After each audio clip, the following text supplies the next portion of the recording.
Bismillah. Assalamualaikum warahmatullahi wabarakatuh. Innal hamdalillah nahmaduhu wa nasta'inuhu wa nastaghfiruh. Wa na'udzu billahi min shururi anfusina wa sayyiati a'malina. May yahdihillahu fala mudilla lah wa may yudlil fala hadiya lah. Wa asyhadu an la ilaha illallah wahdahu la syarika lah. وأشهد أن محمدا عبده ورسوله صلى الله عليه وعلى آله وصحبه أجمعين وسلم تسليما كثيرا أما بعد. Jemaah sekalian, rahimani wa rahimakumullah. Alhamdulillah, di pagi menjelang siang ini kita masih diberi kesempatan oleh Allah untuk berkumpul dalam rangka mengkaji dan mentadaburi ayat-ayat Al-Quran. Bagaimana yang Allah perintahkan, afala yatadabbaruna Al-Quran. Apakah mereka tidak mentadaburi Al-Quran? Am ala qulubin aqfaluha. Atau hati mereka sudah terkunci mati. Allah juga mengatakan, kitabun anzalnahu ilaika mubarakun liyadabbaru ayatihi wa liyatadzakkara ulul albab. Al-Quran adalah kitab yang diturunkan, yang di dalamnya penuh dengan keberkahan, supaya mereka menghayati ayat-ayatnya, dan agar orang-orang yang memiliki akal yang lurus mengambil pelajaran dan peringatan darinya. Itulah yang diperintahkan oleh Allah kepada kita.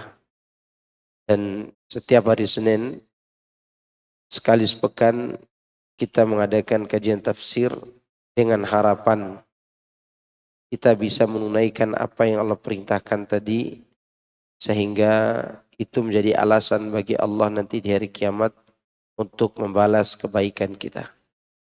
Semoga apa yang kita usahakan ini menjadi salah satu pemberat timbangan amal kita di hadapan Allah Subhanahu wa ta'ala.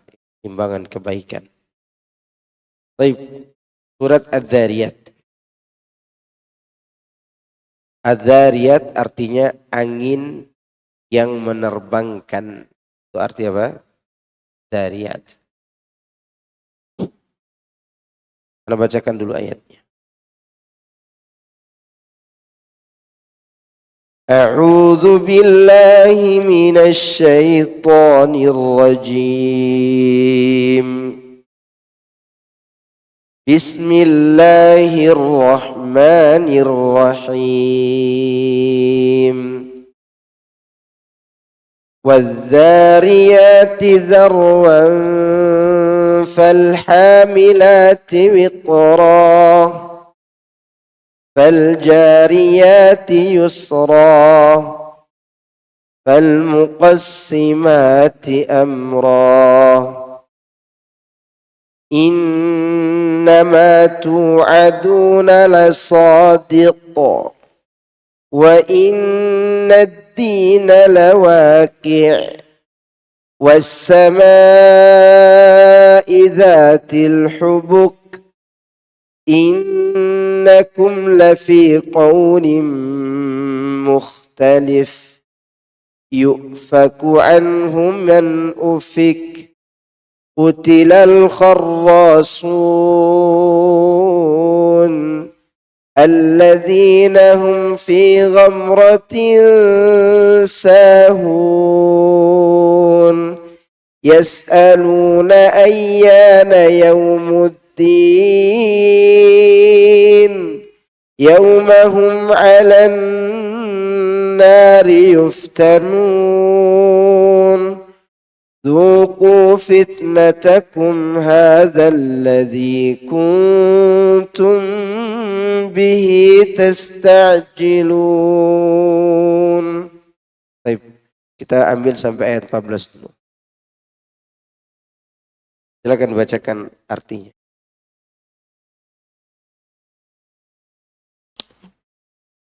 Demi angin yang menerbangkan debu dengan sekuat-kuatnya, dan awan yang mengandung hujan, dan kapal-kapal yang berlayar dengan mudah, dan malaikat-malaikat yang membagi-bagi urusan. Sesungguhnya apa yang dijanjikan kepadamu pasti benar. Dan Lanjut. Dan sesungguhnya hari pembalasan pasti terjadi. Demi langit yang mempunyai jalan-jalan, sesungguhnya kamu benar-benar dalam keadaan berbeda-beda pendapat. Dipalingkan daripadanya Rasul dan Al-Quran, orang yang dipalingkan. Terkutuklah orang-orang yang banyak berdusta, yaitu orang-orang yang terbenam dalam kebodohan lagi lalai. Mereka bertanya, bilakah hari pembalasan itu? Hari pembalasan itu ialah pada hari ketika mereka diazab di atas api neraka. Dikatakan kepada mereka, rasakanlah azabmu itu. Inilah azab yang dahulu kamu minta supaya disegerakan.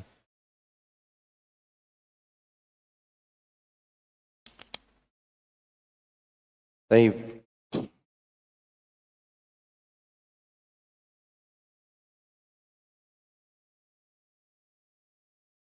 Allah Subhanahu wa taala berfirman seraya mengabarkan tentang orang-orang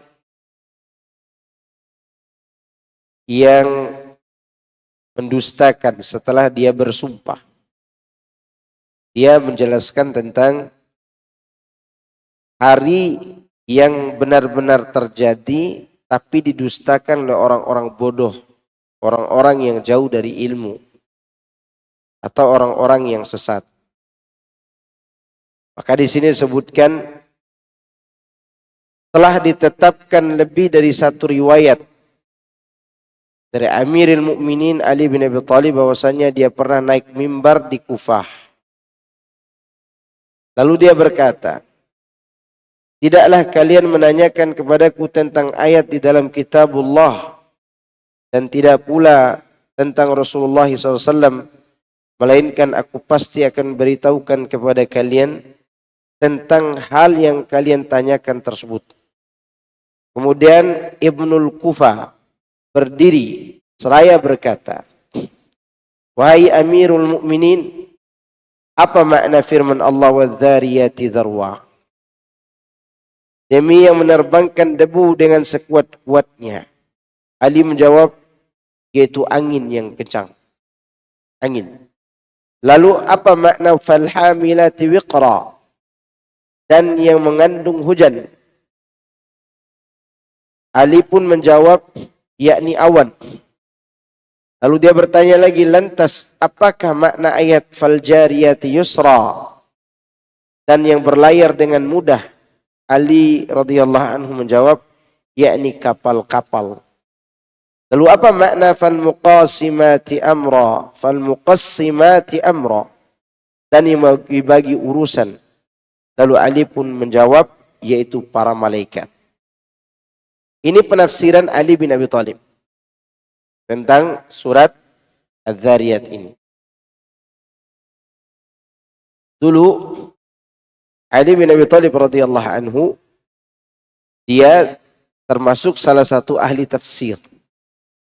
Tapi kenapa tafsir dari Ali bin Abi Thalib tidak begitu banyak? Jawabannya karena beliau sibuk mengurus negara.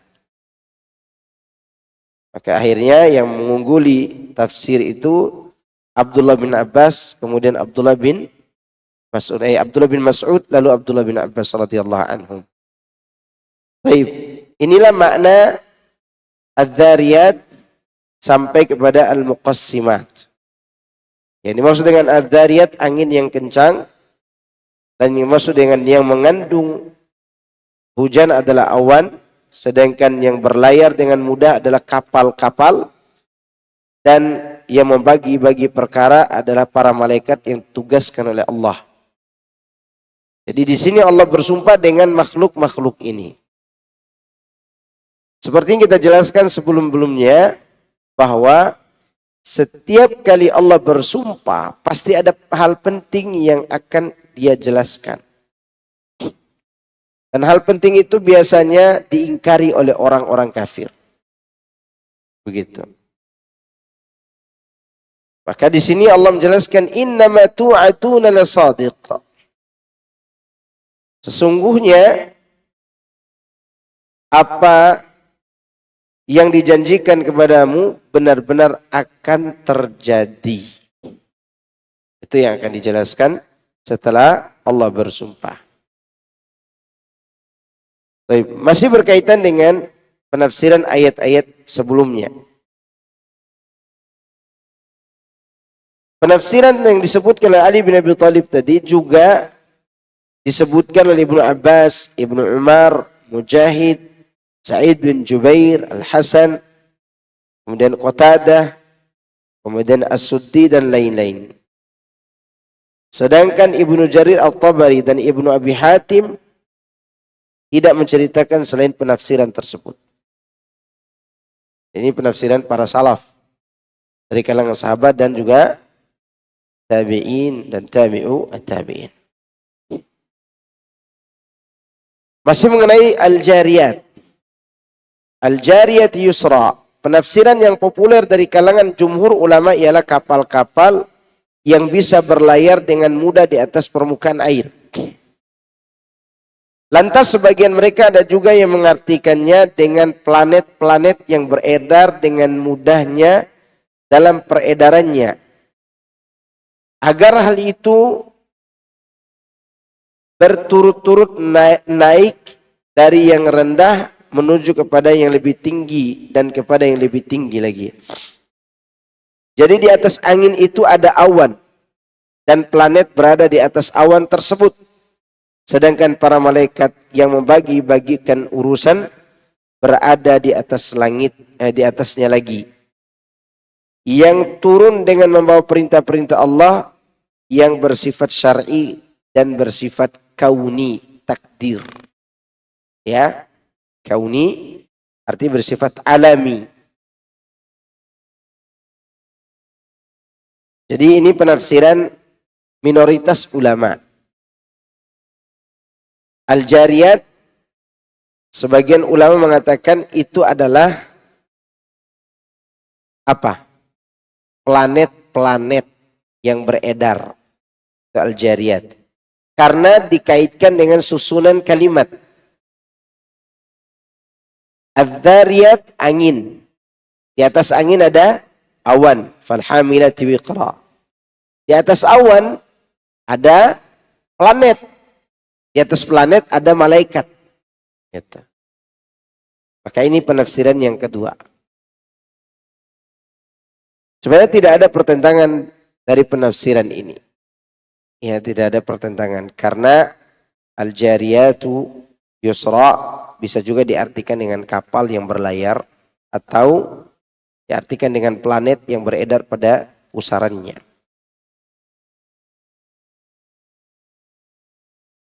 Kalimat-kalimat di atas merupakan sumpah dari Allah terhadap kepastian terjadinya hari pengembalian semua makhluk.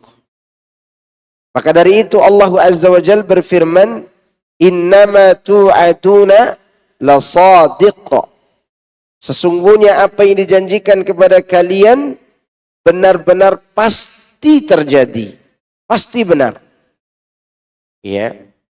Di sini Allah mengungkapkan dengan kata al-hasr dan dengan huruf taukid. Al-hasr dengan innama. Ya. Ya, tidak akan pernah meleset gitu maksudnya. Pasti terjadi dan hanya akan terjadi apa yang dijanjikan kepada kalian. Kemudian ditambah dengan lam taukid la sadiq. Lam itu la di kalimat sadiq itu lam tambahan. Lam tambahan, lam taukid namanya, lam penekanan akan kepastian kejadian tersebut. Di sini Allah ingin menjelaskan, memberikan keyakinan yang mantap kepada umat manusia dengan cara bersumpah terlebih dahulu, kemudian mendatangkan kata-kata atau kalimat atau huruf yang lebih menekankan lagi. Di antaranya lam taukid. Kemudian Anda boleh minta bantuan. Tolong dicabut ini. Kabel ini. Kabel mati. Cabut aja.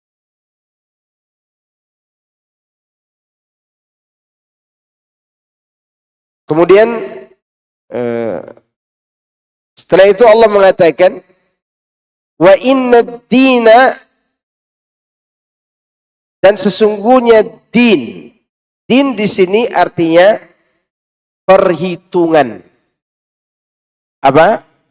Perhitungan. Maksudnya adalah hari perhitungan, hari pembalasan. Yani hari penghisaban.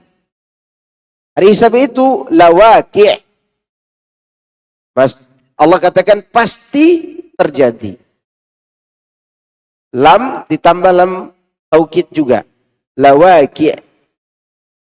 Artinya sudah pasti akan terjadi, tidak mungkin tidak.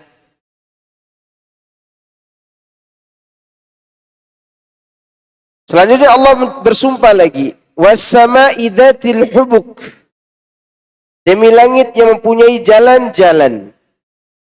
Ibnu Abbas menerangkan, yakni langit yang mempunyai keelokan, kecantikan, keindahan, dan juga keseimbangan. Itu arti dzatil hubuk. Al-hubuk bermakna keelokan, kecantikan, keindahan, keseimbangan.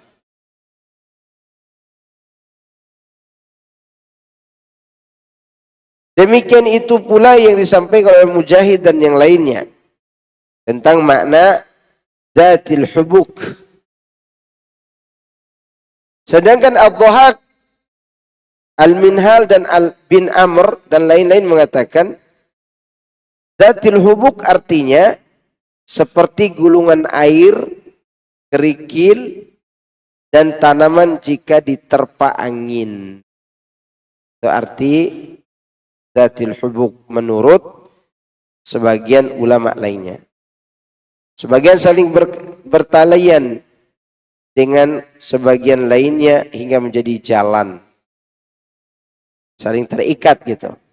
Dan itulah al-hubuk, jalan.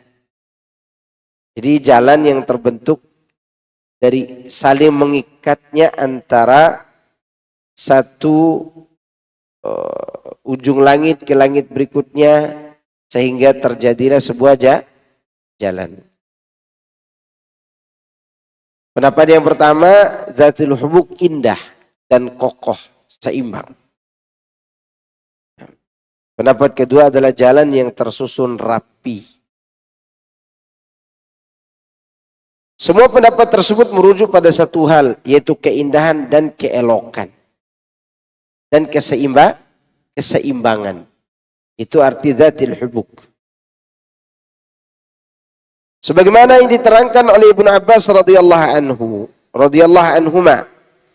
Di antara letak keindahannya adalah dia tinggi, tipis, kokoh, luas, elok, dihiasi dengan planet-planet yang permanen. Komet, diterangi matahari, bulan, dan juga kelipan bintang-bintang yang terang. Kelap-kelip bintang-bintang yang terang. Itulah langit. Yang dimaksud dengan dzatil hubuk. Setelah Allah bersumpah dengan was-sama'i dzatil hubuk, dia ingin menjelaskan tentang keadaan manusia. Innakum lafi qawlim mukhtalif. Sesungguhnya kalian benar-benar dalam keadaan berbeda-beda pendapat. Maksudnya di sini yakni wahai sekalian orang-orang musyrik, sesungguhnya kalian yang senantiasa mendustakan para rasul benar-benar ada dalam perbedaan pendapat, terguncang dan tidak akan pernah bersatu. Ya.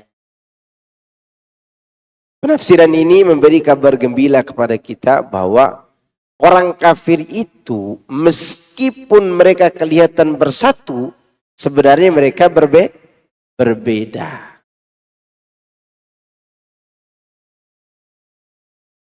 Qatadah mengemukakan, sesungguhnya kalian berada dalam perbedaan pendapat antara yang membenarkan Al-Quran dan yang mendustakan Al-Quran. Jadi ada sebagian orang kafir yang percaya kepada Al-Quran, namun tidak mau masuk Islam. Ada enggak? Ada. Sampai hari ini pun masih ada. Bahkan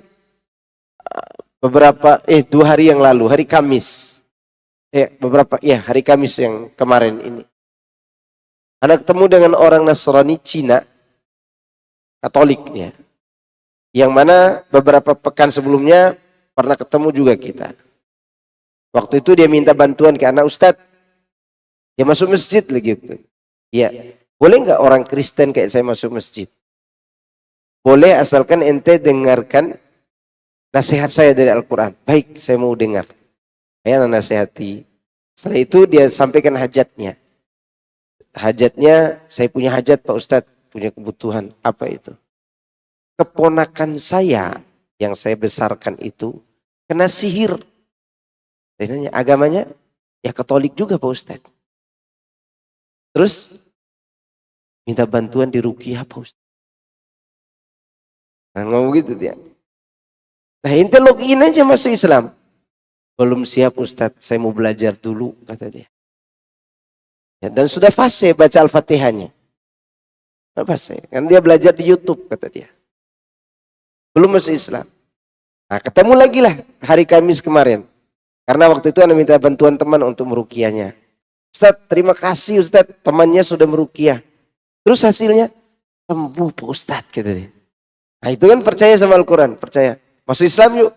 Nanti dulu Pak Ustadz lewat aja, katanya. Dia percaya enggak? Percaya. Cuman masih berat meninggalkan agama lama yang sudah tercokol dalam hatinya. Itu menunjukkan hidayah siapa yang berhak beri? Allah. Orang kafir itu berselisih tentang apa? Al-Quranul Karim. Maka kita orang Islam jangan sampai ikut berselisih juga. Al-Quran itu tidak perlu diperselisihkan oleh kita yang Muslim. Apa yang diajarkannya percaya saja. Tapi tidak masuk akal. Akalmu diletakkan di bawah telapak kakimu. Terima saja apa yang disampaikan oleh Al-Quran. Jangan sampai kita masuk dalam firman Allah ini, innakum lafi qawlim mukhtalif. Namun disayangkan kita umat Islam berselisih tentang ajaran dalam Islam. Yufaku anhu man ufik. Dipalingkan darinya Rasul, yaitu dipalingkan dari Rasulullah dan Al-Quran, orang yang dipalingkan. Maksudnya ialah pendapat yang berlainan itu ditujukan kepada orang yang memiliki kesesatan dalam dirinya. Karena ia merupakan pendapat yang batil. Ia mengikuti dan berpaling kepadanya hanyalah orang-orang yang sesat dan bodoh yang tidak memiliki pemahaman sama sekali. Maksudnya, tidak memiliki pemahaman yang lurus tentang Al-Quran. Sebagian orang bebas mentafsirkan Quran, iya enggak? Tapi pemahaman yang lurus tidak semua orang memiliki. Walaupun orang itu cerdas, ya, belum tentu dia bisa memiliki pemahaman yang lurus tentang Al-Quran. Ya enggak? Ada enggak orang cerdas tapi dia tidak paham Al-Quran? Ada apa tidak ada? Pintar, tapi apakah dia paham Al-Quran? Dia tidak pantas menafsirkan Al-Quran. Dia harus baca tafsir yang disebutkan oleh para ulama. Demikian juga ada sebagian ustadz yang mengartikan Quran semau dia. Bahkan yang lebih menyedihkan dan menggetarkan kaki dan tangan serta hati kita adalah Al-Quran itu disamakan dengan kitab orang kafir. Kan masih hangat dibicarakan ini. Ya, masih hangat dibicarakan seorang ustadz memilih ayat Al-Quran untuk disamakan dengan isi Bible. Masih ingat gak? Ini yang di media sosial. Siapa nama ustadznya? Berarti semua kenal ya. Oke. Dia membawa Bible, ayat dalam Bible atau Injil menurut mereka, disamakan dengan Al-Quran. Pembahasan tentang ketuhanan dan Nabi Isa dan Nabi Muhammad SAW dalam dua kitab ini sudah tidak bisa ditemukan persamaan. Karena udah dirubah Bible-nya. Injilnya udah dirubah. Kalau bahas tentang akhlak, mungkin masih ketemu. Bahas tentang kasih sayang, mungkin masih ketemu. Tapi begitu dibahas tentang ketuhanan, tentang Nabi Isa, disinilah titik perbedaan yang besar. Dan tidak bisa ditemukan persamaannya. Kecuali si ustadz menafsirkan sendiri Al-Qurannya. Menurut pemahaman dia. Dan itu terjadi. Penafsiran cocokologi. Tahu kan cocokologi? Itu penafsiran cocokologi. Bahaya penafsiran cocokologi itu bisa membuat orang kepedean. Contoh nih yang dibawakan. Apa yang dibawakan oleh wanita itu? Yohanes 3 ayat 16. Yohanes 3 ayat 16. Antum hafal enggak? Siapa yang mantan Kristen di sini? Kita berbicara adil ini supaya kita tidak berbicara dengan nafsu dan marah kepada orang, tidak. Kita bicara adil. Supaya kita ketahuan bahwa tidak akan pernah bertemu antara dua ayat ini, kita bacakan dulu Yohanes 3 ayat 16-nya. Yang redaksinya kurang lebih begini. Karena besarnya kasih Allah, ini lidah saya ya. Ya. Kalau lidah orang Kristennya Allah. Ya kan? Karena besarnya kasih Allah kepada dunia ini, dia mengutus anaknya yang tunggal. Perhatikan kalimat anaknya yang tunggal. Oke? Agar setiap orang yang percaya kepadanya tidak menjadi binasa atau tidak berada dalam kebinasaan. Melainkan akan hidup kekal. Oke? Kata per kata dulu. Dia mengutus anaknya yang tunggal. Ada kalimat apa di sini? Anak. Ya. Yohanes 3 ayat 16. Dibandingkan disamakan dengan Maryam, surat Maryam dalam Al-Quran ayat 30. Qala inni Abdullah atani al-kitaba wa ja'alani nabiyya. Nabi Isa berkata dalam pangkuan ibunya, kan waktu itu masih bayi. Karena sebelumnya kan ibunya dituduh berzina. Dan ibunya tidak berbicara karena dia lagi berpuasa. Fa'asyarat ilaih. Ibunya menunjuk kepada bayi. Maksud nanya nih bayi ini. Orang Yahudi mengatakan, kaifa nukallimu man kana fil mahdi sabiyya? Gimana kami bisa ajak bicara orang yang masih menyusu? Tiba-tiba Nabi Isa mengatakan, qala inni abdullah. Dia mengatakan, sungguhnya aku hamba Allah. Perhatikan, aku hamba Allah. Apa dia katakan aku anak Tuhan? Tidak kan? Ataniyal kitaba. Dia datangkan kitab kepadaku. Kitab apa? Injil. Wa ja'alani nabiyya. Dan dia jadikan aku sebagai nabi, bukan anak. Di ayat 30, 31, 32, mungkin masih bisa menghindar nih Ustaz. Kenapa tidak dilanjutkan di ayat 35-nya? 30 sampai 35 aja udah cukup tuh. Untuk betul-betul membedakan antara dua kitab ini. Tidak akan pernah ketemu. Di ayat 35-nya, "Ma kana lillahi ayyattakhidha min walad." Tidak pantas bagi Allah untuk memiliki anak. Iya kah? Kira-kira ada perbedaan atau persamaan? Beda jauh sekali. Perbedaannya jauh sekali. Sejauh antara langit ketujuh sampai bumi yang paling dalam. Ya.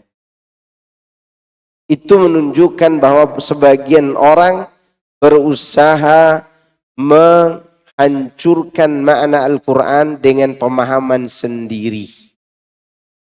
Maka di sini disebutkan orang yang dipalingkan dari kebenaran Al-Quran, yaitu mereka yang tidak memiliki pemahaman yang benar. Ya. Dan mengerikan banget kasus ini. Kenapa ustadz-ustadz kita sibuk membantahnya, mengingkarinya? Ya, bukan mau sok-sok hebat, bukan. Tapi takut diazab oleh Allah kalau kita diam. Seperti ustadz ini diam, bahkan tidak diam dia mendukung orang Nasrani itu. Dengan membawakan ayat yang seakan-akan membenarkan Yohanes 3 ayat 16 itu. Padahal Yohanes 3 ayat 16 ini mengundang runtuhnya langit dan bumi. Dan dia akan menjadi sebab utama hancurnya alam semesta. Seandainya Allah tidak menahan langit dan bumi, maka keduanya akan hancur gara-gara Yohanes 3 ayat 16 ini. Mana dalil? Di surat yang sama, surat Maryam. Ayat 88, 89, 90. Di Al-Qur'annya sebelah kanan di bagian paling bawah sebelum terakhir. Ya. Cari di situ. Di situ dikatakan waqalu takhadar rahmanu walada. Laqad ji'tum syai'an idda. Takadu as-samawati yatafattarna minhu wa tanshaqqu al-ardu wa takhirru al-jibalu hadda. An da'u lir-rahmani walada. Mereka mengatakan Allah punya anak. Sungguh kalian telah mendatangkan kemungkaran yang besar. Hampir-hampir langit pecah karenanya dan bumi retak serta gunung hancur. Karena mereka mengatakan Allah punya anak. Dengan santainya Ustaz itu mencarikan ayat untuk mendukung Yohanes 3 ayat 16 tadi. Dan kita yang mendengarnya khawatir runtuh langit ini. Maka oleh karenanya agar terjaga dari azab Allah ini, kita wajib mengingkarinya. Apa tidak bisa bicara baik-baik sendiri-sendiri? Boleh kalau itu kejadiannya untuk dia sendiri. Tapi kejadiannya sudah menyebar dan sengaja disiarkan di media sosial. Kita pun akan membalas demikian dengan membantahnya di media sosial. Karena khawatir diazab oleh Allah. Karena seorang istri Nabi pernah bertanya, "Wahai Rasul, apa iya Allah akan mengadab semua orang karena kezaliman sebagian yang lain? Padahal di tengah mereka ada juga orang-orang soleh." Nabi mengatakan, iya. Bila kemungkaran sudah merata dan tidak ada yang mengingkarinya. Maka itu perlunya apa? Amar ma'ruf nahi mungkar. Maka di sini kita hati-hati. Salah faham terhadap Al-Quran, berarti kita harus perbaiki diri untuk memahaminya dengan benar.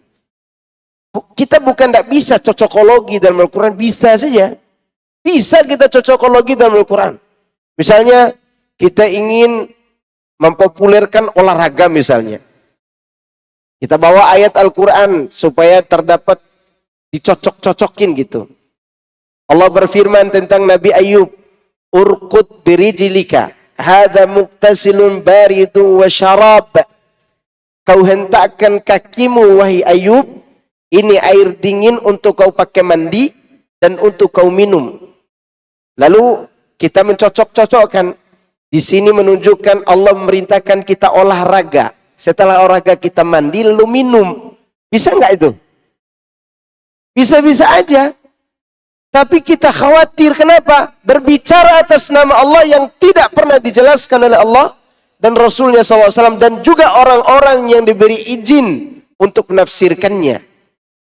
Bisa kita tafsirkan dengan cocokologi tadi, bisa. Bapak-bapak, ibu-ibu, jangan lupa lari pagi ya. Nanti setelah lari mandi air dingin dan minum jus mangga. Bisa kan?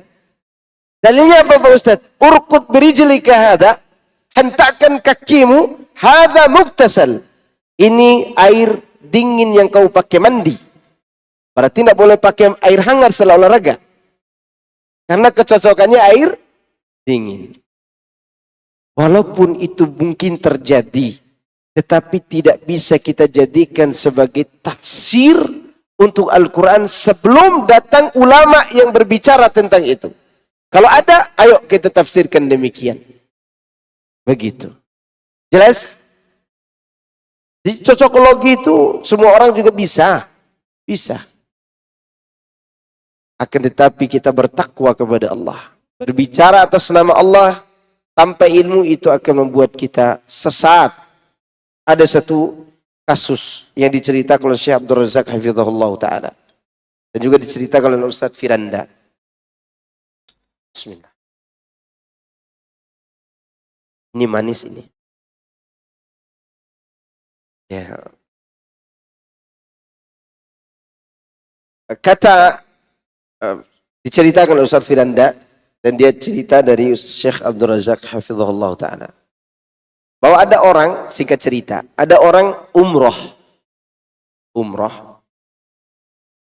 Tapi tidak punya rambut. Botak klimis. Mau tahallul. Pergilah dia ke tempat cukur. Dilihat oleh tukang cukur. Apa yang mau dicukur? Ada rambut. Ya kan? Akhirnya si tukang cukur berfatwa. Fatwa sendiri nih tukang cukur. Kalau begitu potong kumis aja ya mas ya. Nah, ada potong kumisnya. Sebagai tahallul. Disampaikanlah itu kepada Syekh bin Bas. Syekh bin Bas menangis. Dia menangis. Kenapa? Karena ada orang berani bicara atas nama Allah, agama Allah, tanpa ilmu, yaitu tukang cukur tadi. Bagaimana pendapat ulama dulu tentang masalah ini? Yaitu tetap dicukur di kepalanya, walaupun sekedar simbol. Ditaruh alat cukur di kepalanya, dicukur. Walaupun cuma apa? Simbol. Cuma jangan dikupas kulit kepalanya, kasihan. Itu sih membuat Syekh bin Bas menangis. Dia menangis karena ada orang berani bicara atas nama Allah tanpa ilmu. Lalu bagaimana dengan orang yang karena kelebihan kecerdasan dia melakukan cocokologi, cocokologinya berlebihan pula. Sampai ayat berkaitan dengan ketuhanan dalam Bible mau disamakan dengan Maryam ayat 30. Tak bisa, ikhwan. Ya. Kalau dia katakan tapi maksud anak di situ adalah kedekatan. Kalau begitu kenapa Allah turunkan ayat lam yalid wa lam yulad? Kalau bukan karena keyakinan mereka Allah bisa melahirkan atau Allah dilahirkan. Tentu keyakinan orang yang membaca Bible itu Allah dilahirkan, anak Tuhan atau Tuhan melahirkan.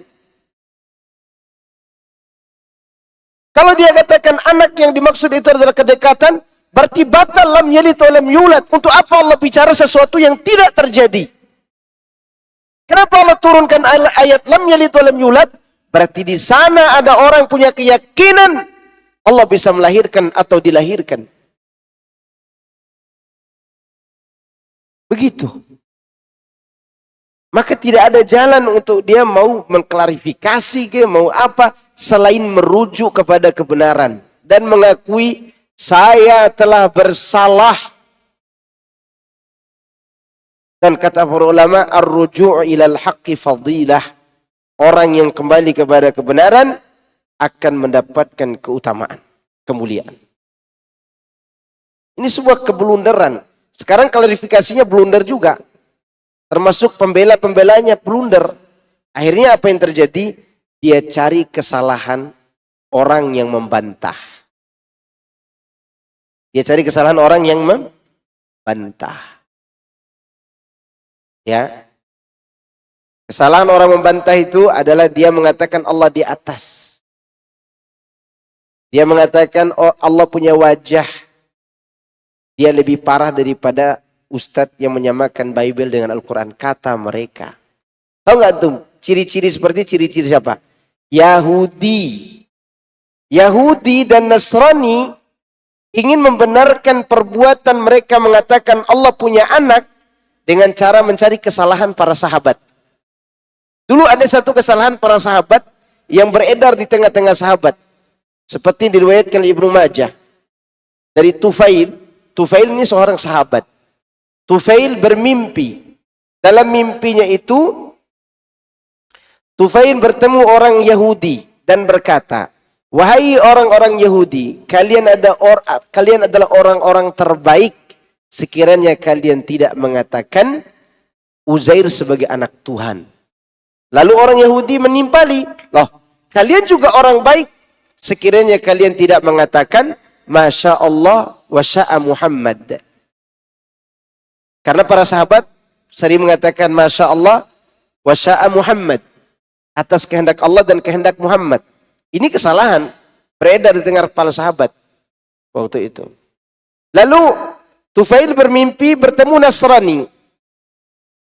Wahai orang Nasrani, kalian adalah manusia terbaik sekiranya kalian tidak mengatakan Isa sebagai anak Tuhan. Oh, kalian juga demikian. Seandainya kalian tidak mengatakan Masya Allah wa sya'a Muhammad. Lihat bagaimana gaya orang kafir. Dia mencari kesalahan sahabat yang kecil untuk membenarkan kesalahan mereka yang besar. Sama enggak dengan para pembelanya saat ini? Sama. Bahkan kebenaran dianggap kesalahan. Hati-hati. Ya, ini semua adalah gaya orang-orang yang biasa berretorika dalam beragama dan berargumentasi. Ya ujung-ujungnya nanti bicara apa? Akhlak. Dan tidak nyambung, blunder. Tidak nyambung. Cara ilmu jangan dicampur-campur adukan dengan hal lain. Baik, siapa orang-orang yang dijauhkan dari kebenaran itu? Yufaku anhu man ufik. Yang sesat tadi, yaitu orang yang dipalingkan dari Al-Quran adalah orang yang mendustakannya. Dan orang yang tidak memahaminya dengan pemahaman yang benar. Maka oleh karena itu kita berhati-hati baca tafsir. Harus kembali kepada tafsir yang mu'tabar. Begitu. Qutilal kharrasun. Terkutuklah orang-orang yang banyak berdusta. Al-kharrasun, Mujahid mengatakan, yaitu orang-orang yang berdusta. Lebih lanjut dia mengutarakan, yang demikian itu sebagaimana terdapat dalam surat Abasa. Qutilal insanu ma akfarah. Binasalah manusia. Alangkah amat sangat kekafirannya.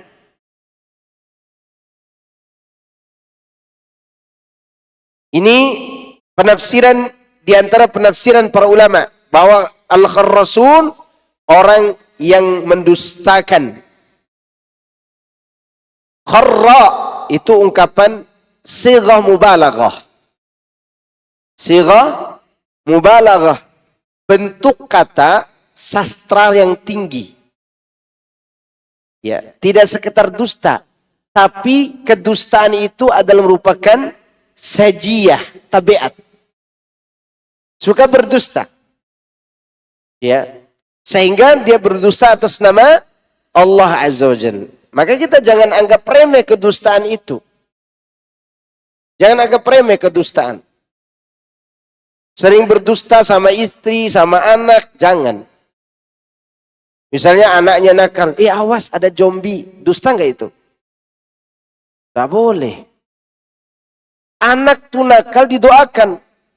Awas ya kamu nakal, saya doakan kau jadi ulama. Kan bagus tuh. Dia jatuh dari kursi, jangan kursinya yang dipukul. Dianya diberitahu. Nah, kalau begitu, jangan naik lagi di kursi nak ya, nanti jatuh kayak gitu lagi. Jangan kursinya dipukul. Dasar kursi nakal gitu. Gimana kursi nakal? Jangan pernah biasakan kedustaan itu. Kecuali dusta yang mendamaikan dua pasangan suami istri atau dua teman. Dusta yang boleh. Misalnya istri kita tidak pede tuh masak. Tidak pede banget sama masak. Begitunya dia masak sayur bening, sebening-beningnya dia masak. Ya. Kita jangan terlalu jujur juga. Ini sayur tidak enak deh gitu. 7 bulan dia tidak akan masak lagi. Ya. Maka sebut aja ini sayur, Masya Allah spesial ini. Memang masakan istri saya. Nggak ada di warung Padang yang kayak gini. Dalam hati kita bilang tidak laku. Gitu kan? Ya kalau terlalu jujur tidak akan masak lagi. Dia kan mudarat juga buat kita. Begitu dia setrikat baju belum bisa juga. Ada lecek-leceknya. Begitu kita pakai. Jangan juga terlalu. Kamu nggak bisa setrikat ya. Jangan begitu. Memang serikatmu bagus ya.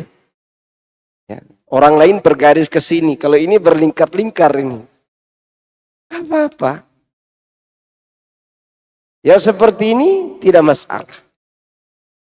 Atau ada 2 orang bertengkar, antum datang ke satu, bicara yang, itu temanmu rindukan kamu, kayaknya kepengen ketemu deh.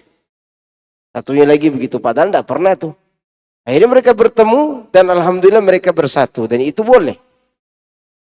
Tapi berdusta yang membuat orang lain curiga, merugikan orang lain, bahkan sampai menghancurkan agama, itu akan membuat seorang tersesat.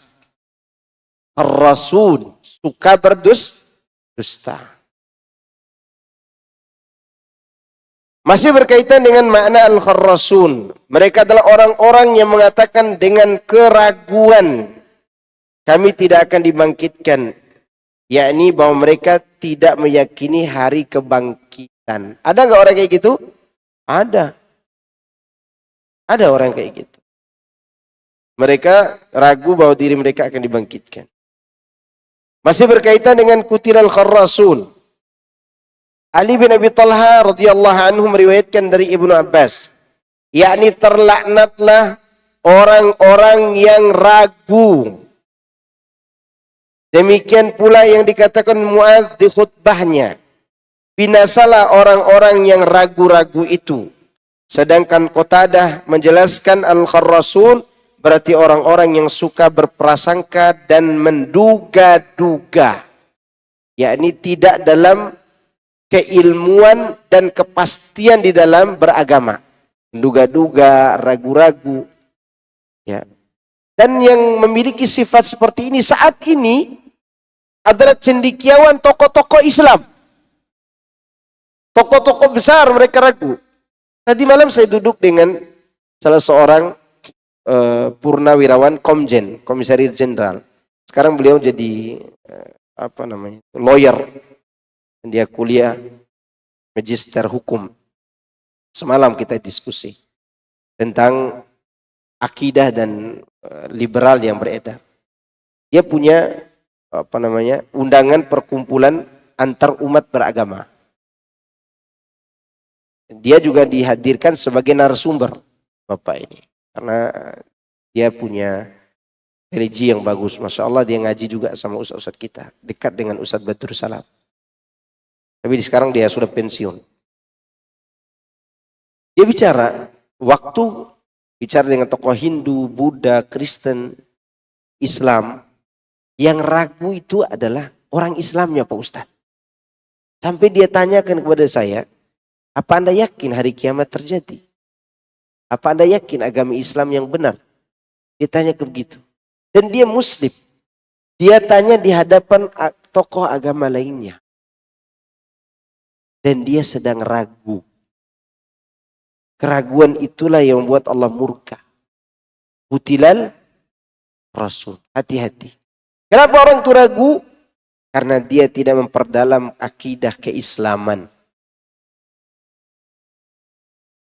Dan sekarang kita lagi digoncangkan dengan perasaan ini. Generasi kita lagi digoncangkan dengan ini. Dengan menyebarkan pamflet-pamflet atau video-video tentang wajibnya bertoleransi. Anak-anak kita dibawa ke gereja, dibawa ke pura, dibawa ke tempat-tempat ibadah orang kafir. Agar menghargai agama yang lain. Maka ini adalah merupakan kerancuan. Yang akhirnya menimbulkan keraguan. Keraguan menghasilkan kemunafikan. Kemunafikan akan buat kita banyak berdusta.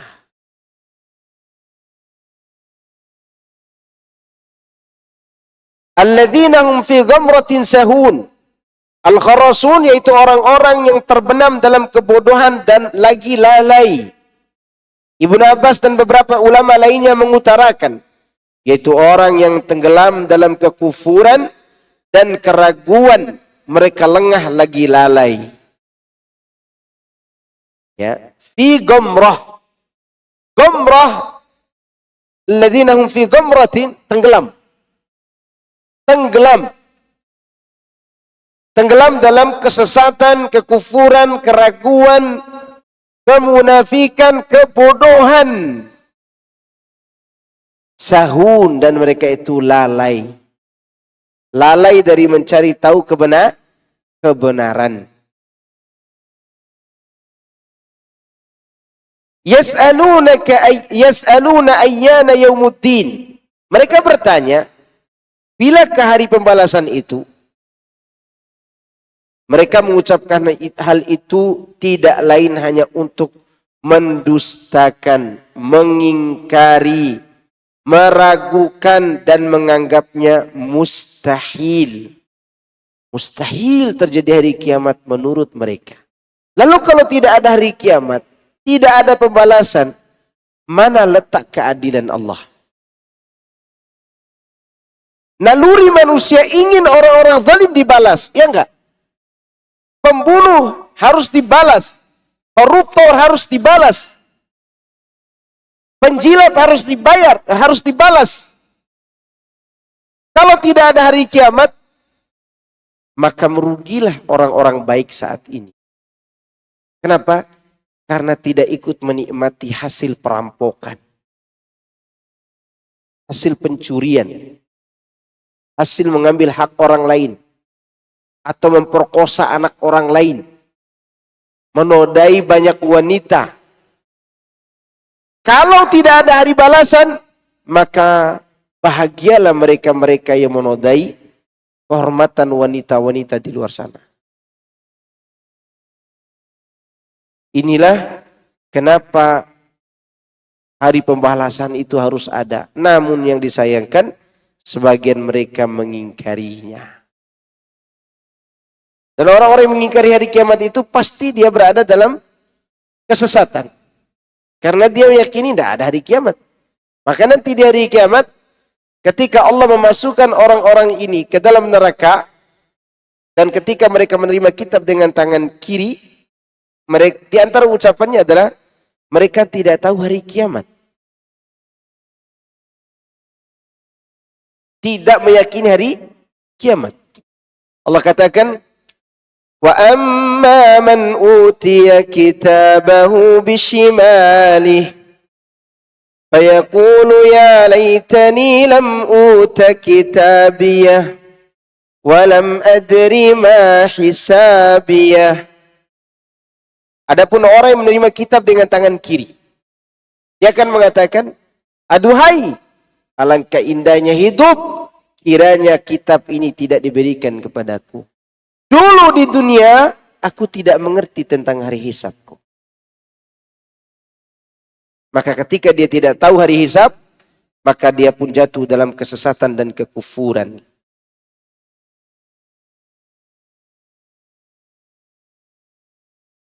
Yaumahum 'alan nari yuftanun. Pada hari itulah, hari pembalasan itu, ialah pada hari ketika mereka diazab di atas api neraka Jahannam. Jadi ketika orang berada di mahsyar, semuanya berada di mahsyar. Sehari di sana seperti 50.000 tahun hidup di dunia. Tapi itu tidak dirasakan oleh orang-orang yang beriman. Orang yang beriman dan beramal soleh, mereka merasakan waktu itu seperti matahari yang sedang mau terbenam. Antara jarak waktu terbenam, sebelum terbenam sampai terbenam. Perasaan sebentar. Orang-orang yang berbuat maksiat, menzalimi diri sendiri, berbuat kekufuran, kesyirikan, kemunafikan, zindiq, berada dalam mahsyar, mereka merasakan waktu sehari seperti 50.000 tahun hidup di dunia. Pada saat itu. Di saat itulah mereka meyakini bahwa mereka akan diazab dalam neraka. Di saat mereka melihat azab nar dan dimasukkan ke dalamnya. Dan neraka itu lewat di depan mereka dalam keadaan diikat dengan menggunakan 70.000 tali kekang. Setiap tali dipegang oleh 70.000 malaikat. Sebagaimana disebutkan dalam Sahih Muslim. Berarti ada 70.000 kali 70.000 malaikat yang memegang neraka. Setelah itulah dia akan memanggil orang-orang yang berhak masuk di dalamnya. Dan neraka itu bergejolak ketika dia melihat orang-orang kafir. Saking bergejolaknya hampir saja pecah neraka itu. Takadu tamayyazu minal ghaidh. Hampir-hampir neraka itu pecah karena saking marahnya. Itulah neraka. Di sanalah orang-orang yang mendustakan hari kiamat ini diazab. Ya. Mujahid mengatakan yuftanun artinya disiksa, diazab. Menurut Mujahid, sebagaimana dibakarnya emas di atas api. Itu cara bakarnya. Sampai meleleh, disempurnakan lagi, dibakar lagi. Sekelompok ulama lain mengatakan seperti Mujahid, Ikrimah, Ibrahim An-Nakhai, Zaid bin Aslam dan Sufyan Tsauri mengatakan yuftanun sama, artinya dibakar. Kalau diartikan untuk sekarang yuftanun artinya difitnah. Dari kata fitnah kan ini. Tapi di sini artinya dibakar. Ini penafsiran dari kalangan ulama. Kalau cocokologi artinya apa? Fitnah. Salah faham orang tentang itu. Kemudian Allah katakan, "Dzuqu fitnatakum." Rasakan fitnah untuk kalian. Maksudnya, azab untuk kalian itu. Mujahid berkata, rasakanlah pembakaran kalian. Sedangkan ulama lain mengatakan, yakni azab kalian. Azab yang selama ini kalian minta disegerakan. Karena orang kafir itu sering meminta disegerakan azab. Mana hari kiamat itu? Coba datangkan azab. Begitu. Dan alhamdulillah Allah mengutus Nabi yang mulia Muhammad SAW, seorang Nabi yang tidak tergesa-gesa untuk meminta diazab umatnya ini. Kalau Nabi mau, sudah sejak dulu tidak ada orang Mekah dan Taif. Kan diminta oleh malaikat, Muhammad, apa perintahmu? Biar ku angkat gunung ini. Bisa nggak diazab tuh? Bisa. Bisa. Dan Allah bisa menurunkan azab di tengah-tengah mereka. Namun Allah tahu di situ ada Muhammad sallallahu alaihi wasallam dan tidak akan diazab. Padahal di sekitar Muhammad sallallahu alaihi wasallam ada banyak orang kafir.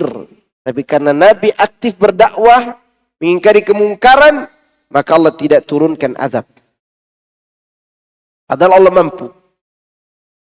Gitu. Oleh karenanya azab yang diminta-mintanya ini diakhirkan pada hari kiamat nanti dan terjadi. Di sini Allah katakan, "Hadzal ladzi kuntum bihi tasta'jilun." Inilah azab yang dahulu kalian meminta untuk disegerakan. Untuk apa? Disegerakan. Coba lihat di surat Al-Ankabut tentang ayat yang sama. Wa yasta'jilunaka bil 'adzab walaula ajalun musamma laja'ahumul 'adzab wa la ya'tiyannahum baghtatan wa hum la yash'urun. Ya, surat Al-Ankabut ayat 53.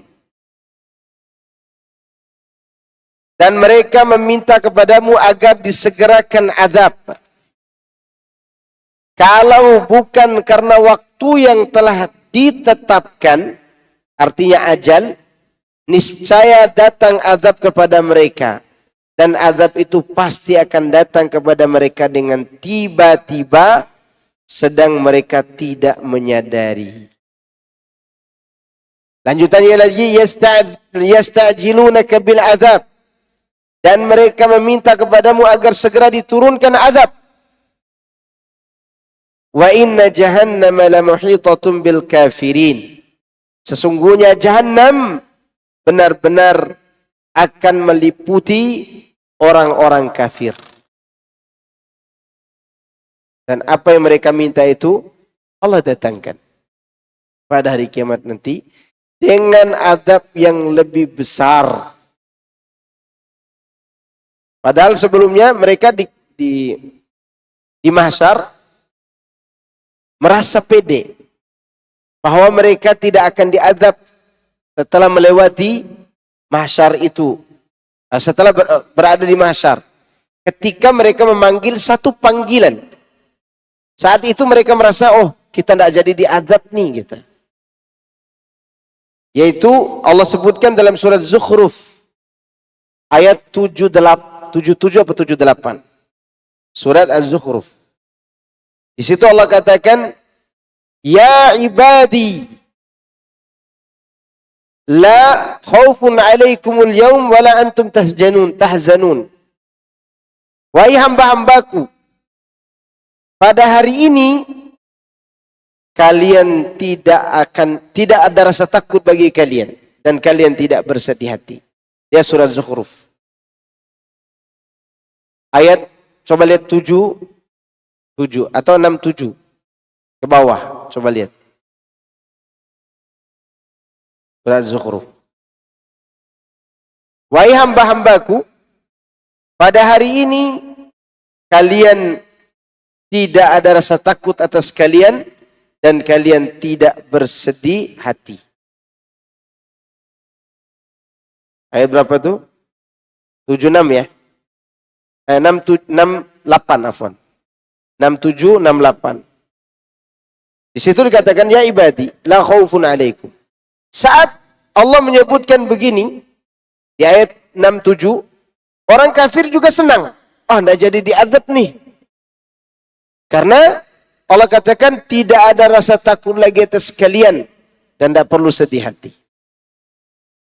Begitu dilanjutkan oleh Allah kalimatnya, alladzina amanu bi ayatina wa kanu muslimin. Yang dimaksud dalam panggilan itu adalah orang yang beriman kepada ayat-ayat kami dan mereka adalah orang Islam. Orang yang berserah diri. Baru orang kafir pun tercengang dan bersedih serta takut. Takut kepada apa? Takut pada azab yang selama ini mereka minta-minta. Ini sudah datang azabnya.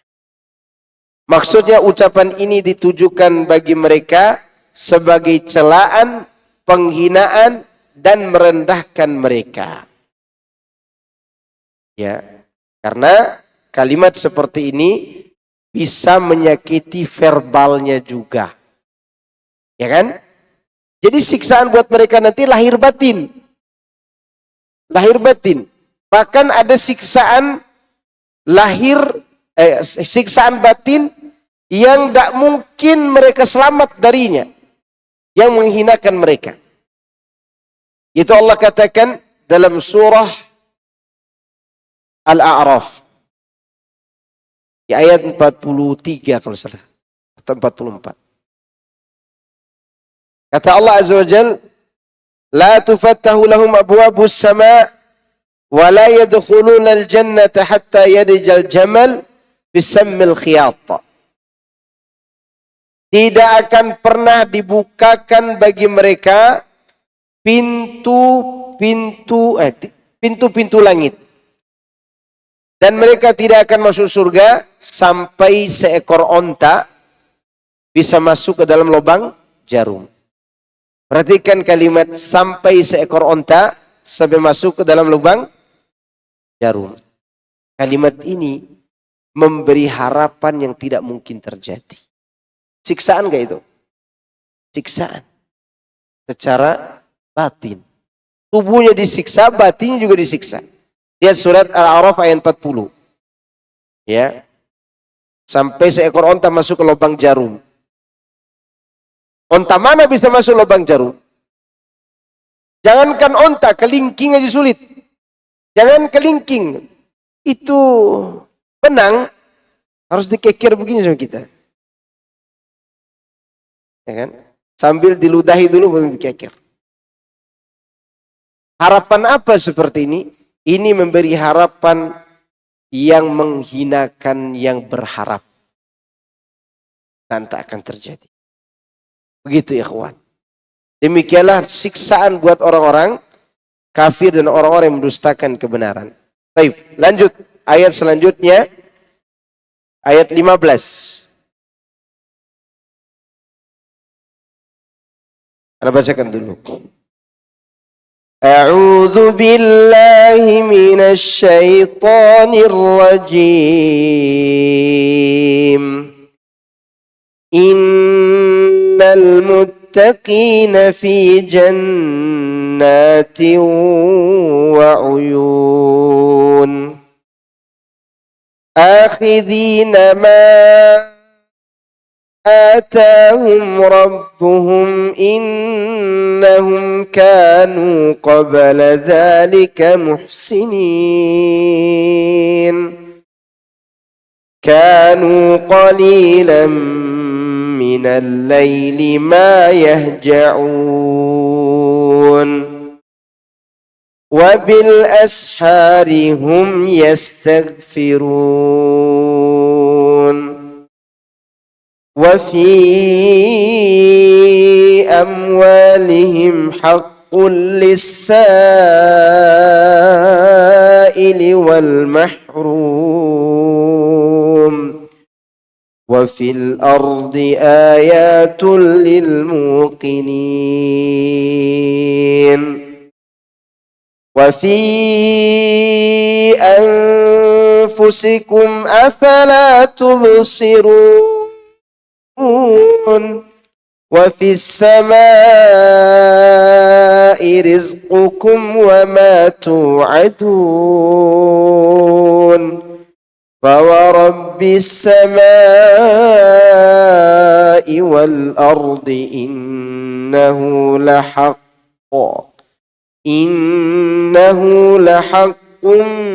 مثل ما أنكم تنطقون. Fadhal baca artinya. Sesungguhnya orang-orang yang bertakwa berada di dalam taman-taman surga dan di mata air sambil mengambil apa yang diberikan kepada mereka oleh Rabb mereka. Sesungguhnya mereka sebelum itu di dunia adalah orang-orang yang berbuat baik. Mereka sedikit sekali tidur di waktu malam dan di akhir-akhir malam mereka memohon ampun kepada Allah. Dan pada harta-harta mereka ada hak untuk orang miskin yang meminta dan orang miskin yang tidak mendapat bagian. Dan di bumi itu terdapat tanda-tanda kekuasaan Allah bagi orang-orang yang yakin. Dan juga pada dirimu sendiri. Maka apakah kamu tidak memperhatikan? Dan di langit terdapat sebab-sebab rizkimu, dan terdapat pula apa yang dijanjikan kepadamu. Maka demi Rob langit dan bumi, sesungguhnya yang dijanjikan itu adalah benar-benar akan terjadi, seperti perkataan yang kamu ucapkan. Masya Allah. Di sini Allah berbicara tentang penduduk surga dan calonnya serta sifat-sifat mereka di dunia ini. Maka Allah mengatakan innal muttaqin, sesungguhnya orang-orang yang bertakwa mereka berada dalam jannati wa uyun, dalam surga dan mata air. Jannat, surga, kebun yang bagian dalamnya tidak bisa dilihat dari luar. Itu arti asalnya. Maka jannat itu tidak bisa dilihat di dunia ini. Antum mau lihat keindahan surga? Mau? Tunggu episode kehidupan selanjutnya. Kehidupan akhirat. Di saat itulah kita bisa melihat keindahannya. Dan mata air. Dengan demikian, orang-orang bertakwa berada di dalam surga dan mata air seraya mengambil segala kenikmatan, kebahagiaan, serta ketentraman yang diberikan Rabb kepada mereka. Semoga Allah masukkan kita ke jannahnya.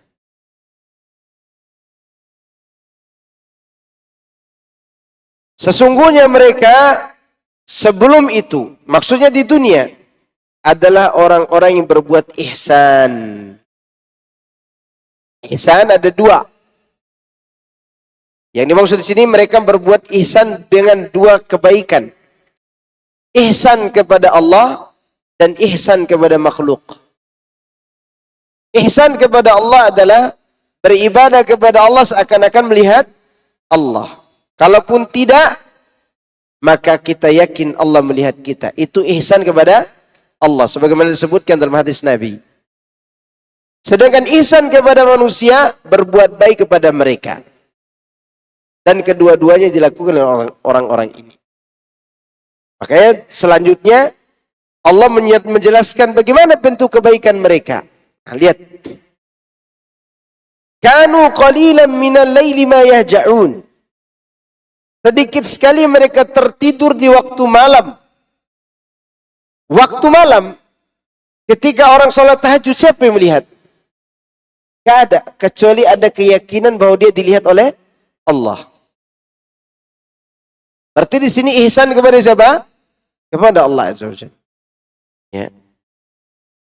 Para ahli tafsir berbeda pendapat mengenai hal tersebut, yaitu mengenai qalilan minal laili ma yahja'un. Ma dalam ayat tersebut berfungsi sebagai ma'nawiyah. Artinya hanya sedikit sekali mereka tidur pada malam hari. Tapi sedikit tidur ini untuk ibadah. Bukan main catur, apalagi gaplek. Ya, apalagi nonton bola. Ya. Ibn Abbas mengatakan tak ada malam yang terlewatkan melainkan mereka mengambilnya. Meskipun ia hanya sedikit sekali. Maksudnya ibadah sedikit sekali seperti sholat witir, zikir. Mereka tidak mau lewatkan malam itu dengan sia-sia. Seperti itu juga yang ditafsirkan oleh Mutarrif bin Abdullah. Tidak ada malam yang datang kepada mereka, melainkan dipakai untuk mengerjakan sholat kepada Allah. Baik pada awal ataupun pertengahannya. Pada awal misalnya apa? Sholat maghrib dan isya. Sholat wajib. Pertengahannya sholat tahajud atau witir. Tidaklah mereka tidur kecuali dalam waktu sebentar. Kemudian dia mengatakan, aku tidak termasuk orang-orang tersebut. Jadi ini tawadunya Qatadah. Tawadunya Ahnaf bin Qais. Dia tidak ingin mengatakan aku yang disebutkan dalam ayat ini. Maka kita pun harusnya demikian. Kita rajin sholat malam, jangan juga ujub. Jangan juga takabur. Berharaplah kepada Allah agar sholat kita diterima oleh Allah Subhanahu wa taala.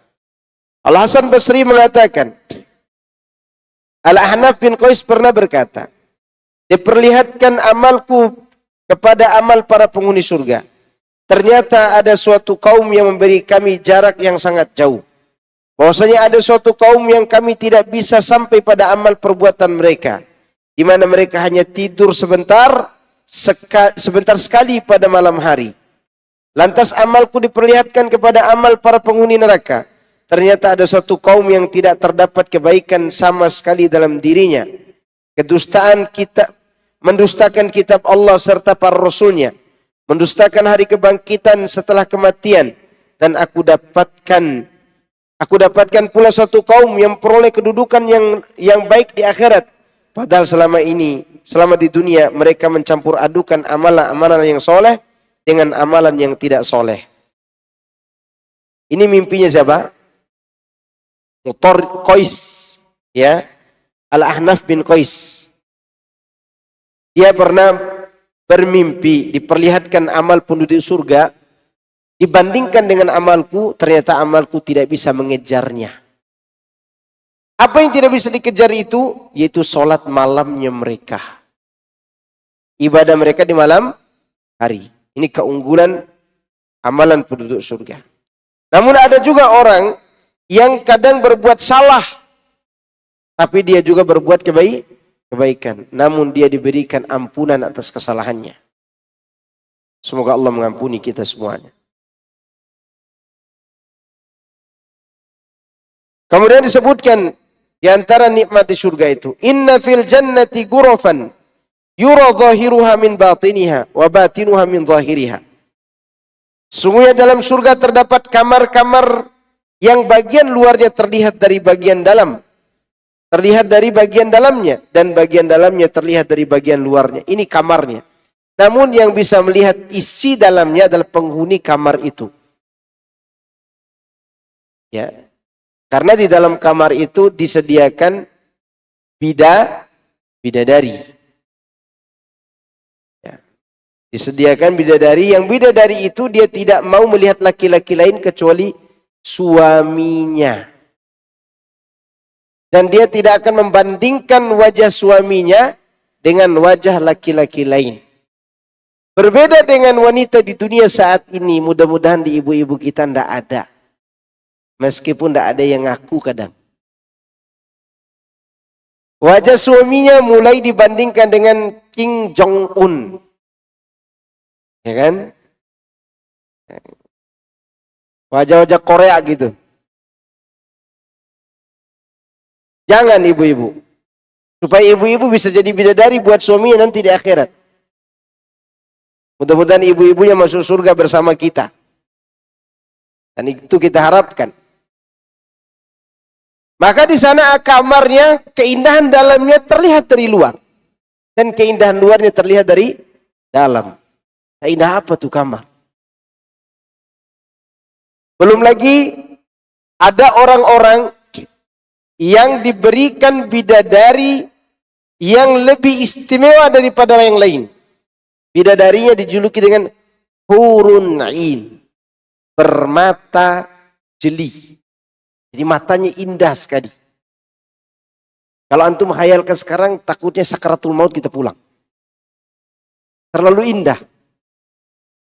Makanya Rasulullah SAW pernah menyampaikan, seorang laki-laki yang diajak berzina atau dia bisa berzina dan dia punya nafsu untuk berzina, lalu dia tahan zinanya karena Allah, nanti di hari kiamat antara Jannatul Naim dan Jannatul Firdaus diberdirikan bidadari hurun in untuk dia pilih.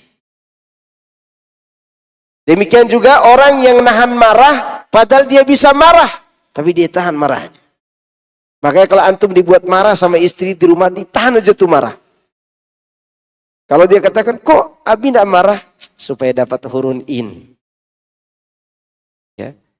Kalau dia masih marah juga, ya udah pergi ke masjid aja. Ya.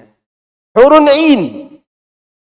Dan itulah bidadari yang kalau dia memakai 70 gaun, berlapis 70 gaun dia pakai. Itu keindahan betisnya masih berkilau di balik gaunnya. Dan dia tidak akan pernah hilang keperawanannya. Dan tidak pernah muntah, bahkan tidak pernah mengeluarkan air ludah. Secantik-cantik wanita dunia, bangun tidur ada pulau Bali di pipinya. Iya enggak? Kalau tidur terlelap pasti ngorok. Gitu kan? Itu wanita dunia. Tapi wanita di sana jangan kata ngorok yang ada. Berludah pun tidak pernah. Gimana bayanginnya Pak Ustadz? Ya udah enggak usah dibayangin aja. Diimani. Dan ini adalah penyampaian dari Allah. Kalau saja tidak diterjemahkan dengan terjemahan yang tidak enak, maka Al-Quran itu berbicara tentang bidadari, betul-betul pembicaraan yang terang-terangan. Artinya, sejelas-jelasnya disebutkan bidadari itu, saking nikmatnya surga. Contoh surat An-Naba yang pernah kita lewati. Wa kawa'iba atraba. Ya kan? Diterjemahkan dalam bahasa Indonesia, bidadari yang sebaya. Sebaya bukan sebaya artinya. Bidadari yang montok-montok payudaranya. Itu artinya. Kenapa Allah sebutkan begitu? Karena laki-laki jika disuruh memilih antara mas dan wanita, dia pilih mana? Wanita atau mas? Wanita lah daripada pilih mas-mas gitu kan. Nafsu amat sama laki-laki. Maka Allah menyebutkan kenikmatan itu agar orang mengejar surga. Bahkan ada ulama yang menyampaikan tentang keindahan bidadari di surga. Kalau ada mati dalam surga itu, maka setiap suami yang masuk surga, mati dulu baru dia menikmati bidadarinya. Saking apa? Saking cantiknya. Maka ulama yang berbicara demikian, kehilangan salah satu murid di pojok masjid. Ternyata muridnya terlalu berkhayal, mati dia di pojok. Mati betul-betul mati di masjid. Karena dia membayangkan bagaimana cantiknya bidadari itu. Dan tidak sanggup akalnya membayangkan terlalu indah. Mati dia. Mudah-mudahan dia masuk surga. Begitulah keindahan jannah. Dan sifat penghuninya suka bangun malam. Di akhir malam suka bertaubat kepada Allah Subhanahu wa taala. Oleh karenanya Allah katakan wabil asharihum yastaghfirun. Ini waktu sahur. Waktu sahur itu antara terbit fajar dan mau hilangnya malam. Ini malam gelapnya mulai terang, ini mau fajar. Di tengahnya ini namanya waktu sahur. Sahur. Disitulah dia beristighfar. Dan istighfar di waktu itulah yang paling disukai oleh Allah Subhanahu wa taala. Maka mudah-mudahan kita diberikan taufik untuk mengamalkannya. Nah, insyaallah nanti kita akan bahas lanjut saja pada pertemuan yang akan datang dari ayat 17 ya. Atau tidak apa-apa nanti kita balik lagi ke ayat 15. Baik, ada pertanyaan silakan.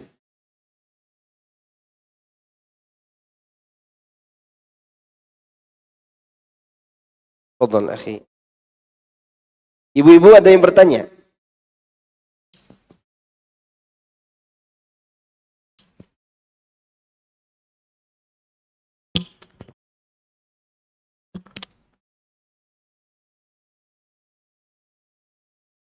Baik.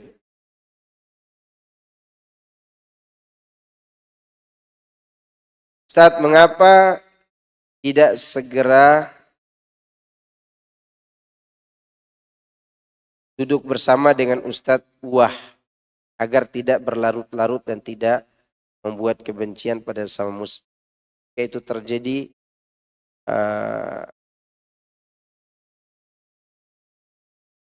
kita bersorak kegirangan lihat sesama muslim berseteru. Mohon jika saya baik, barakallahu fikum. Dari dulu antara ahlus sunnah wal jamaah dengan ahlul bid'ah tetap berseteru, tidak akan bersatu. Dan cara menyatukannya adalah masing-masing kembali kepada Al-Quran dan Sunnah. Walaupun jarak kita jauh. Walaupun jarak kita apa? Jauh. Kalau masih ada dalam isi kepalanya keyakinan yang berbeda-beda, maka akan tetap tidak akan pernah bersatu. Ustadz-ustadz kita sudah bercerita kok pernah mau mengadakan pertemuan dengan ustadz ini. Tapi ternyata dia bercerita dusta. Ya. Bahwa ustadz kita takut dan seterusnya. Enggak. Bahkan Ustadz Muflih juga pernah mau datang ke tempatnya. Kalau perbuatannya seperti ini, tidak dianggap membenci sesama muslim karena kebencian pribadi. Karena tidak ada hak kita yang diambil olehnya. Secara hak, baik darah dan seterusnya. Ini penyampaian, bantahan untuk menyelamatkan kaum muslimin dari kesesatannya. Dan untuk mengurangi hisabnya nanti di yaumil qiyamah. Imam Ahmad pernah ditanya, wahai imam, ada orang sholat malam, ada orang sholat tahajud. Dan ada juga orang yang sibuk membantah tokoh-tokoh yang menyesatkan. Mana yang lebih baik dari dua ini? Kalau sekiranya amal mereka itu hanya itu. Maka kata Imam Ahmad, dia membantah tokoh kesesatan. Kenapa? Karena yang sholat malam manfaatnya buat dia saja. Sedangkan yang membantah kesesatan manfaatnya menyebar untuk kaum muslimin. Dan dari zaman ke zaman, tokoh yang menyesatkan itu pasti memiliki kecerdasan di atas cerdas rata-rata. Itu ingat. Memiliki kecerdasan. Karena kalau dia tidak cerdas, dia tidak akan bisa menyebarkan syubhat. Contoh, Wasil bin Atha. Tahu Wasil bin Atha? Cadel. Tahu cadel? Tidak bisa sebut ro. Hah? Cadel ya. Ya udah cadelnya. Yang penting jangan cabai aja. Saya sebut ro. Suatu hari dia datang Jumat di suatu masjid. Dan teman-temannya ingin mengetes kecerdasannya. Tanpa persiapan dia dijebak untuk langsung khutbah. Khutbah Jumat. Agar ketahuan dia tidak bisa sebut ro. Dia berdiri di atas mimbar dari awal sampai selesai. Dia tidak mengucapkan kata ro satupun. Untuk menunjukkan bahwa apa yang dilakukan teman-temannya gagal. Secerdas apa Wasil bin Atha itu kalau berbicara? Tapi dialah pendiri Mu'tazilah. Dialah tokoh apa? Mu'tazilah. Demikian juga Jaham bin Safwan. Jaham bin Safwan, orang yang cerdas dan kalau ceramah, gak ada orang ngantuk. Kalau khutbah semua orang terkesima, mengalirkan air mata. Tapi dialah orang yang mengingkari Allah memiliki sifat di atas. Yang akhirnya keyakinannya berujung kepada sebuah keyakinan dan kesimpulan Allah itu ada, tapi tidak ada. Bingung kan antum? Bingung gak? Bingung. Apa artinya Pak Ustadz? Ana lebih bingung lagi dari antum. Ada tapi tidak ada. maka dia disembelih di Idul Adha oleh khalifah gara-gara keyakinan itu. Ma'bad al-Juhani, tokoh cerdas waktu itu, di zaman di mana Abdullah bin Umar masih hidup. Dan nama ini disebut oleh Imam Muslim dalam Kitabul Iman. Ma'bad al-Juhani hidup di Basrah. Setiap hari dengan kelompoknya mereka mengkaji ilmu agama, memperdalam agama. Tapi dialah yang mendirikan keyakinan tidak ada takdir.